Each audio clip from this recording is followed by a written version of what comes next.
ओम शांति। प्रातः मुरली। ओम शांति। बाप दादा 1/6/2024 के परमात्मा महामधुर वाक। मीठे बच्चे, तुम सब आपस में रूहानी भाई भाई हो। तुम्हारा रूहानी प्यार होना चाहिए। आत्मा का प्यार आत्मा से हो, जिस्म से नहीं। प्रश्न है, बाप ने अपने घर की वंडरफुल बात कौन सी सुनाई है? उत्तर है, जो भी आत्माएं हैं मेरे घर में आती हैं, वह अपने अपने सेक्शन में अपने नंबर पर फिक्स होती हैं। वह कभी भी हिलती डुलती नहीं है। वहाँ पर सभी धर्म की आत्माएं मेरे नज़दीक रहती हैं। वहाँ से नंबरवार अपने समय पर पार्ट बजाने आती हैं। ये वंडरफुल नॉलेज इस समय कल्प में एक बार ही तुम्हें मिलती है। दूसरा कोई ये नॉलेज नहीं दे सकता। ओम शांति। बाप बैठ बच्चों को समझाते हैं कि बच्चे जानते हैं कि हम आत्माओं को बाप समझाते हैं और बाप अपने को आत्माओं का बाप समझते हैं। ऐसे कोई समझते नहीं है और ना कोई कभी समझाते हैं कि अपने को आत्मा समझो। ये बाप ही आत्माओं को बैठ समझाते हैं कि इस ज्ञान की प्रारंभ तुम नई दुनिया में लेने वाले हो। नंबरवार पुरुषार्थ अनुसार ये भी कोई सभी को याद नहीं रहता कि ये दुनिया बदलने वाली है। बदलाने वाला बाप है। यहाँ तो सम्मुख बैठे हैं। जब घर में जाते हैं तो सारा दिन अपने धंधे आदि में ही लग जाते हैं। बाप की श्रीमत है, बच्चे कहाँ भी रहते तुम मुझे याद करो। जैसे कन्या होती है तो वह जानती नहीं कि हमको कौन पति मिलेगा। चित्र देखती है तो उनकी याद ठहर जाती है। कहाँ भी रहते एक देखो दोनों याद करते हैं। इसको कहा जाता है जिस्मानी प्यार। ये है रूहानी प्यार। रूहानी प्यार किसके साथ? बच्चों का रूहानी बाप के साथ और बच्चों का बच्चों के साथ। तुम बच्चों का आपस में भी बहुत प्यार होना चाहिए, यानी आत्माओं का आत्माओं के साथ भी प्यार चाहिए। ये शिक्षा भी अभी तुम बच्चों को मिलती है। दुनिया के मनुष्यों को कुछ भी पता नहीं। तुम सब भाई भाई हो तो आपस में प्यार जरूर होना चाहिए, क्योंकि एक बाप के बच्चे हो ना। इसको कहा जाता है रूहानी प्यार। ड्रामा प्लान अनुसार सिर्फ पुरुषोत्तम संगम युग पर ही रूहानी बाप आकर रूहानी बच्चों को सम्मुख समझाते हैं और बच्चे जानते हैं कि बाप यहाँ आए हुए हैं। हम बच्चों को गुलगुल पवित्र पतित से पावन बनाकर साथ ले जाएंगे। ऐसे नहीं कि कोई हाथ से पकड़कर ले जाते हैं। सभी आत्माएं ऐसे उड़ेंगी जैसे टिड्डियों का झुंड जाता है। उनका भी कोई गाइड होता नहीं है। गाइड के साथ और भी गाइड होते हैं जो फ्रंट में रहते हैं। सारा झुंड जब इकट्ठा जाता है तो बहुत आवाज़ होती है। सूर्य की रोशनी को भी ढक लेते हैं। इतना बड़ा झुंड होता है तुम आत्माओं का, तो कितना बड़ा अनगिनत झुंड है, अभी गिनती नहीं कर सकते। यह मनुष्यों की गिनती नहीं कर सकते। भल आदमशुमारी निकालते हैं, ये भी एक्यूरेट नहीं निकालते हैं। आत्माएं कितनी है वह हिसाब कभी निकाल नहीं सकते। अंदाज लगाया जाता है कि लगभग सतयुग में कितने मनुष्य होंगे, क्योंकि सिर्फ भारत ही रह जाता है। तुम्हारी बुद्धि में है कि हम विश्व के मालिक बन रहे हैं। आत्मा जब शरीर में है तो जीवात्मा है, तो दोनों इकट्ठे सुख अथवा दुख भोगते हैं। ऐसे बहुत लोग समझते हैं कि आत्मा ही परमात्मा है। वह कभी दुख नहीं भोगती, निर्लेप है। बहुत बच्चे इस बात में भी मूंझते हैं कि हम अपने को आत्मा निश्चय तो करें, लेकिन बाप को कहाँ याद करें। ये तो जानते हो बाप परम धाम निवासी है। बाप ने अपना परिचय दिया हुआ है। कहाँ भी चलते फिरते बाप को याद करो। बाप कहते हैं परम धाम में। तुम्हारी आत्मा भी वहाँ रहने वाली है, फिर यह पार्ट बजाने आती है। वह भी ज्ञान अभी मिला है। जब तुम देवता हो वहाँ तुमको ये याद नहीं रहता कि फलाने फलाने धर्म की आत्माएं ऊपर में हैं। ऊपर से आकर यहाँ शरीर धारण कर पार्ट बजाती हैं। ये चिंतन वहाँ नहीं चलता। आगे ये पता नहीं था कि बाप भी परमधाम में रहते हैं। वहाँ से यहाँ आकर शरीर में प्रवेश करते हैं। अब वह किस शरीर में प्रवेश करते हैं वह अपनी एड्रेस तो बताते हैं। तुम अगर लिखो कि शिव बाबा केयर ऑफ परमधाम, तो परमधाम में तो चिट्ठी जा नहीं सकती, इसलिए लिखते ही हो शिव बाबा केयर ऑफ ब्रह्मा। फिर यहाँ की एड्रेस डालते हो, क्योंकि तुम जानते हो बाप यहीं आते हैं, इस रथ में प्रवेश करते हैं। यूं तो आत्माएं भी ऊपर रहने वाली हैं। तुम भाई भाई हो। सदैव यही समझो कि ये आत्मा है, इनका फलाना नाम है। आत्मा को यहाँ देखते हो, परंतु मनुष्य देह अभिमान में आ जाते हैं। आप देह अभिमानी बनाते हैं। बाप कहते हैं कि तुम अपने को आत्मा समझो और फिर मुझे याद करो। इस समय बाप समझाते हैं कि जब मैं यहाँ आया हूँ, आकर बच्चों को ज्ञान भी देता हूँ। पुराने आर्गन्स लिए हैं, जिसमें मुख, ये मुख है, आँखें भी हैं। ज्ञान अमृत मुख से मिलता है। गौमुख कहते हैं ना, अर्थात माता का ये मुख है। बड़ी माता द्वारा तुमको अडॉप्ट करते हैं। कौन? शिव बाबा। वह यहाँ है ना। ये ज्ञान सारा बुद्धि में रहना चाहिए। मैं तुमको प्रजापिता ब्रह्मा द्वारा अडॉप्ट करता हूँ, तो ये माता भी हो गई। गाया भी जाता है तो माता पिता, हम बालक तेरे। तो वह सब आत्माओं का बाप है, उनको माता नहीं कहेंगे। वह तो बाप ही है। बाप से वर्षा मिलता है, फिर माता चाहिए। वह यहाँ आते हैं। अभी तुमको मालूम पड़ा है, बाप ऊपर में रहते हैं, हम आत्माएं भी ऊपर में रहती हैं। फिर यहाँ आती हैं पाठ बजाने। दुनिया को इन बातों का कुछ पता भी नहीं है। वह तो ठिक्कर बिक्कर में परमात्मा को कह देते हैं, फिर तो अनगिनत हो जाए। इसको कहा जाता है घोर अंधियारा। गायन भी है, ज्ञान सूर्य प्रगटा, अज्ञान अंधेर विनाश। इस समय तुमको ज्ञान है, ये है रावण राज। जिस कारण अंधियारा है, वहाँ तो रावण राज होता नहीं, इसलिए कोई विकार नहीं, देह अभिमान भी नहीं। वहाँ आत्मा अभिमानी रहते हैं। आत्मा को ज्ञान है कि अब छोटा बच्चा है, अब हम जवान बने हैं, अब वृद्ध शरीर हुआ है, इसलिए अब ये शरीर छोड़ दूसरा लेना है। वहाँ ऐसे नहीं कहते कि फलाना मर गया, वह तो है ही अमर लोग।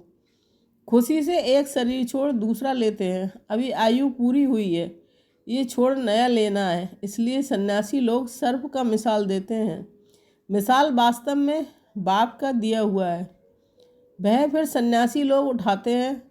तब बाप कहते हैं कि ये जो ज्ञान मैं तुमको देता हूँ, ये प्राय लोप हो जाता है। बाप के अक्षर भी तो हैं, चित्र भी है, परंतु जैसे आटे में नमक। तो बाप बैठ अर्थ समझाते हैं कि जैसे सर्प पुरानी खाल छोड़ देता है और नई खाल आ जाती है, उनके लिए ऐसे नहीं कहेंगे एक शरीर छोड़ दूसरे में प्रवेश करते हैं। नहीं, खाल बदलने का एक सर्प का ही मिसाल है। वह खाल उनकी देखने में भी आती है। जैसे कपड़ा उतारा जाता है, वैसे सर्प भी खाल छोड़ देता है, दूसरी मिल जाती है। सर्प तो जिंदा ही रहता है, ऐसे भी नहीं सदैव अमर रहता है। 2-3 खाल बदली कर फिर मर जाएंगे। वहाँ भी तुम समय पर एक खाल छोड़ दूसरी ले लेते हो। जानते हो कि अभी हमको गर्भ में जाना है। वहाँ तो है ही योग बल की बात। योग बल से तुम जन्मते हो, इसलिए अमर कहा जाता है। आत्मा कहती है कि अब हम बूढ़ा हो गया हूँ, शरीर पुराना हुआ है, साक्षात्कार हो जाता है। अब हम जाकर छोटा बच्चा बनूंगा। आप ही शरीर छोड़ आत्मा भाग कर जाए, छोटे बच्चे में प्रवेश करती है। उस गर्भ को जेल नहीं, महल कहा जाता है। पाप तो कोई होते नहीं है जो भोगना पड़े। गर्भ महल में आराम से रहते हैं, दुख की कोई बात नहीं है। न कोई ऐसी गंदी चीज़ खिलाते हैं जिससे बीमार हो जाए। अब बाप कहते हैं, बच्चे तुमको निर्वाण धाम में जाना है। ये दुनिया बदलनी है, पुरानी से फिर नई होगी। हर एक चीज़ बदलती है। झाड़ से बीज निकलते हैं, फिर से बीज लगाओ तो कितना फल मिलता है। एक बीज से कितने दाने निकलते हैं। सतयुग में एक ही बच्चा पैदा होता है योग बल से, यहाँ बेकार से 4-5 बच्चे पैदा करते हैं। सतयुग और कलयुग में बहुत फर्क है। जो बाप बतलाते हैं नई दुनिया फिर पुराने कैसे होती है, उसमें आत्मा कैसे 84 जन्म लेती है, ये भी समझाया है। हर एक आत्मा अपना अपना पार्ट बजाकर फिर जब जाएगी तो अपनी अपनी जगह पर जाकर खड़ी रहेगी। जगह बदलती नहीं है। अपने अपने धर्म में अपनी जगह पर नंबरवार खड़े होंगे, फिर नंबरवार ही नीचे आना है, इसलिए छोटे छोटे मॉडल्स बनाकर रखते हैं। मूलवतर के सब धर्मों का अपने अपना सेक्शन है, देवी देवता हैं। पहला धर्म, फिर नंबरवार आते हैं, नंबरवार ही जाकर रहेंगे। तुम भी नंबरवार पास होते हो, उन मार्क्स के हिसाब से जगह लेते हो। ये बाप की पढ़ाई कल्प में एक ही बार होती है। तुम आत्माओं का कितना छोटा सिजरा होगा, जैसे तुम्हारे इतना बड़ा झाड़ है। तुम बच्चों ने दिव्य दृष्टि देखकर फिर यहाँ बैठकर चित्र आदि बनाए हैं। आत्मा कितनी छोटी है, शरीर कितना बड़ा है। सब आत्माएं वहाँ जाकर बैठेंगी, बहुत थोड़ी जगह में नज़दीक में जाकर रहती हैं। मनुष्यों का झाड़ कितना बड़ा है, मनुष्यों को तो जगह चाहिए ना, चलने फिरने, खेलने, पढ़ने, नौकरी करने की, सब कुछ करने की जगह चाहिए। निराकारी दुनिया में आत्माओं की छोटी जगह होती है, इसलिए इन चित्रों में भी दिखाया है कि बना बनाया नाटक है। शरीर छोड़कर आत्माओं को वहाँ जाना है। तुम बच्चों की बुद्धि में है कि हम यहाँ वहाँ कैसे रहते हैं और दूसरे धर्म वाले कैसे रहते हैं, फिर कैसे अलग अलग होते हैं नंबरवार। ये सब बातें तुमको कल्प कल्प एक ही बाप आकर सुनाते हैं। बाकी तो सभी हैं जिस्मानी पढ़ाई, उनको रूहानी पढ़ाई नहीं कह सकते। अभी तुम जानते हो हम आत्मा हैं। आई माना आत्मा, माई माना मेरा ये शरीर। मनुष्य ये नहीं जानते कि उनका तो सदैव दैहिक संबंध रहता है। सतयुग में भी दैहिक संबंध होगा, परंतु वहाँ तुम आत्म अभिमानी रहते हो। ये पता पड़ता है कि हम आत्मा हैं। ये हमारा शरीर अब वृद्ध हुआ है, इसलिए हम आत्मा एक शरीर छोड़ दूसरा लेते हैं। इसमें मूंझने की भी कोई बात नहीं है। तुम बच्चों को तो बाप से राजाई लेनी है, जरूर बेहद का बाप है ना। मनुष्य जब तक ज्ञान को पूरा नहीं समझते हैं तब तक अनेक प्रश्न पूछते हैं। ज्ञान है तुम ब्राह्मणों को। तुम ब्राह्मणों का वास्तव में मंदिर भी अजमेर में है। एक होते हैं पुष्करणी ब्राह्मण, दूसरे सारसिद्ध। अजमेर में ब्रह्मा का मंदिर देखने जाते हैं। ब्रह्मा बैठा है, दाढ़ी आदि दी हुई है, उनको मनुष्य के रूप में दिखाया है। तुम ब्राह्मण भी मनुष्य के रूप में हो। ब्राह्मणों को देवता नहीं कहा जाता है, सच्चे सच्चे ब्राह्मण तुम हो, ब्रह्मा की औलाद। वह कोई ब्रह्मा की औलाद नहीं है। पीछे आने वालों को ये मालूम नहीं पड़ता कि तुम्हारा ये विराट रूप है। ये बुद्धि में याद रहना चाहिए कि ये सारी नॉलेज है जो तुम कोई को अच्छी रीति समझा सकते हो। हम आत्मा हैं, बाप के बच्चे हैं। ये यथार्थ रीति समझकर ये निश्चय पक्का पक्का होना चाहिए। ये तो यथार्थ बात है। सभी आत्माओं का बाप एक परमात्मा है। सभी उनको याद करते हैं कि हे भगवान। मनुष्यों के मुख से जरूर निकलता है। परमात्मा कौन है ये कोई भी नहीं जानते जब तक कि बाप आकर समझाए। बाप ने समझाया है कि ये लक्ष्मी नारायण जो विश्व के मालिक थे यही नहीं जानते थे, तो ऋषि मुनि फिर कैसे जान सकते हैं। अभी तुमने बाप के द्वारा जाना है। तुम हो आस्तिक, क्योंकि तुम रचता और रचना के आदि मध्य अंत को जानते हो। कोई अच्छी रीति जानते हैं, कोई कम बाप सम्मुख आकर पढ़ाते हैं। फिर कोई अच्छी रीति धारण करते हैं, कोई कम धारण करते हैं। पढ़ाई बिल्कुल सिंपल भी है, बड़ी भी है। बाप में इतना ज्ञान है जो सागर को शाही बनाओ तो भी अंत नहीं पाया जा सकता।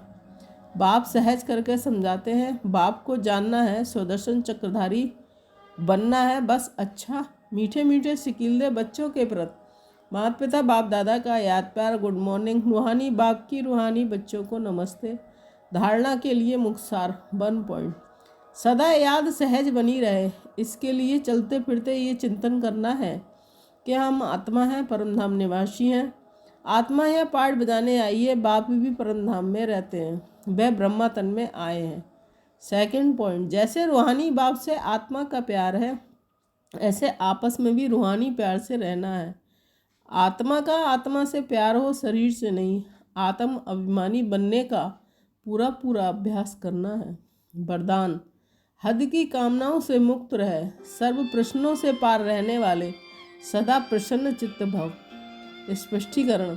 जो बच्चे हद की कामनाओं से मुक्त रहते हैं उनके चेहरे पर प्रसन्नता की झलक दिखाई देती है। प्रसन्न चित्त कोई भी बात में प्रसन्न चित्त नहीं होते। वे सदा निस्वार्थी और सदा सभी को निर्दोष अनुभव करेंगे, किसी और के ऊपर दोष नहीं रखेंगे। चाहे कोई भी परिस्थिति आ जाए, चाहे कोई आत्मा हिसाब किताब चुकतू करने वाली है सामना करने आती रहे, चाहे शरीर का कर्म भोग सामना करने आता रहे, लेकिन संतुष्टता के कारण वे सदा प्रसन्नचित्त रहेंगे। स्लोगन। व्यर्थ की चेकिंग अटेंशन से करो, अलबेले रूप में नहीं। ओम शांति।